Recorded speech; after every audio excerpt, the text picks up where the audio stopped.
السارية المفعول ومراجعتها في إطار مقاصد الشريعة الإسلامية السمحة وأخذا بعين الاعتبار خصوصيات المجتمع المغربي. حضرات السيدات والسادة، لا شك أننا اليوم ونحن على مقربة من مرور 20 سنة من صدور مدونة الأسرة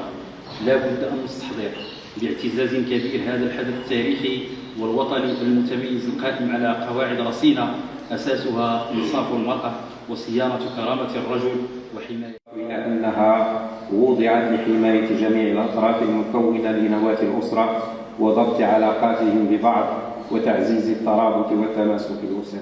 مدونة الأسرة رهانة الإصلاح وإشكالات التطبيق، وهي ندوة تأتي في إطار النقاش المجتمعي حول تعديل أو إمكانية تعديل مدونة الأسرة لتواكب التغيرات التي حدثت سيما بعد مرور حوالي 20 سنة على دخولها حيز التطبيق، وتعديل ما شابهها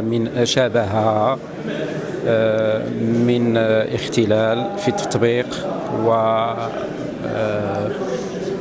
وأيضا استجابة للإرادة الملكية السامية التي عبر عنها صاحب الجلالة الملك محمد السادس خلال خطاب العرش 30 يوليوز 2022، والذي أكد فيها أن مدونة الأسرة عرفت انحرافا عن مسارها الذي أريد لها، وأنه يدعو جلالته إلى تعديل بعض بنودها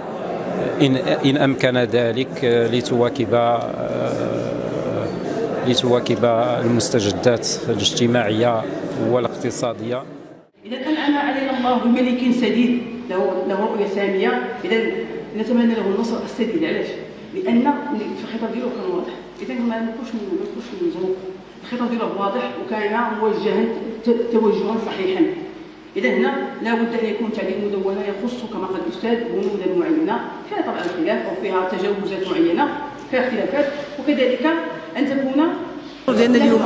كان في اطار الانشطه اللي كتنظمها المحكمه الابتدائيه بطاطا في اطار التعديلات ديال مدونه الاسره او النقاش الدائر حول تعديل مدونه الاسره حسب ما جاء به الخطاب الملكي السامي. وطبيعه الحال المداخله ديالي كانت كتتعلق بالزواج القاصر، الاشكالات العمليه، وطرحنا مجموعه من النقاط التي لا بد من النقاش حولها، خصوصا ان الحراك اللي كاين دابا حاليا في المجتمع ديالنا في مجموعه من ماشي ما نقولش متناقضات، ولكن مجموعه قد نكون مغالطات من خلال قراءة النص وكذلك التفعيل ديال النص. إذا حنا هذا النقاش سواء كان ضد أو مع كان هو نقاش محمود، إذا يطرح مجموعة من التساؤلات كنحاول من خلال المداخلات ديالنا وهذه اللقاءات العلمية وهذه النقاشات بين مجموعة من الأكاديميين وكذلك الفاعلين في العمل والمهنيين كذلك توضيح بعض النقاط وكذلك الخروج بحلول وكذلك بتعديل للمدونة أو تعديل بعض النقاط اللي فيها خلاف أو فيها تحتاج إلى تعديل فعلا اللي تكون في تحقيق المصلحة العامة، لأن اللي كيهمنا حنا هو أن تكون هناك مصلحة عامة وأن نبحث عن كيفية النهوض بهذه المصلحة سواء ديال القاصر أو الشخص اللي ماشي قاصر.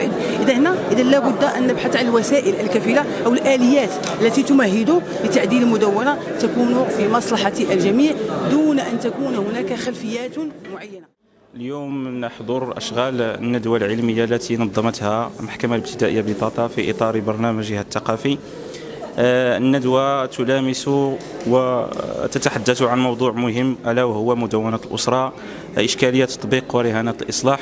نعلم جيدا أن هذا الموضوع هو موضوع الساعة، خصوصا بعد توجيهات السامية الملكية لجلالة الملك نصره الله بفتح حوار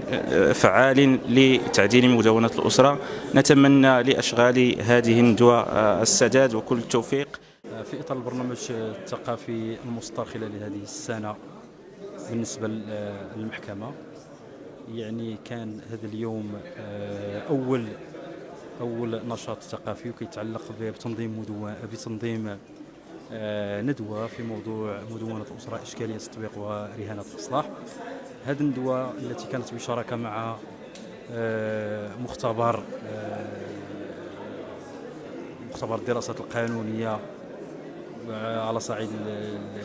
جامعة كلية الحقوق بأكادير جامعة ابن زهر، وكانت يعني مشاركة مشرفة لجميع المساهمين فيها من دكاترة، أساتذة جامعيين، قضاة، وكذلك كتابة الضبط، موظفي وأطر كتابة الضبط.